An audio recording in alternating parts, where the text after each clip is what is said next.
I never thought I'd be the kind of person who could betray someone I loved. My name is Emily, and for 7 years, I was married to Daniel. A man who was my rock, my best friend, and the person I thought I'd spend the rest of my life with. But somewhere along the way, I lost myself. I made choices that shattered everything we had built, and now I'm left to face the consequences. It started with boredom. At least, that's what I told myself. Our marriage had fallen into a routine, and I convinced myself that the spark was gone.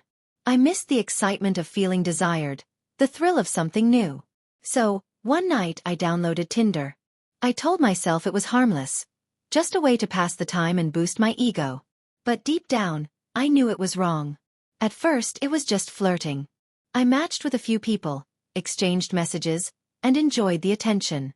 But then it escalated. I told myself I was in control, that I could stop any time. But I didn't.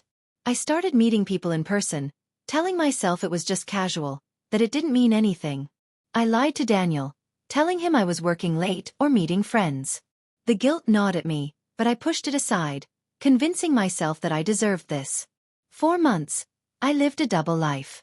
I was the perfect wife at home, but behind Daniel's back, I was someone else entirely.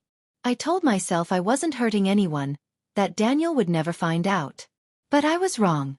One night, Daniel came home early from a work trip. I wasn't expecting him, and I wasn't prepared for what happened next. He found my phone unlocked, saw the messages, the photos, the proof of my infidelity. The look on his face when he confronted me will haunt me forever. His voice was calm, but his eyes were filled with pain. "How long, Emily?" he asked. "How long have you been lying to me?" I couldn't speak. The weight of my actions crashed down on me, and I felt sick to my stomach.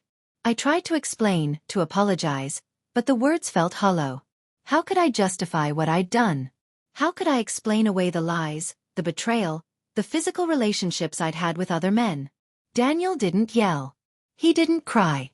He just looked at me with a sadness that cut deeper than any anger ever could. "I trusted you," he said quietly. "I loved you. And you threw it all away." The days that followed were a nightmare.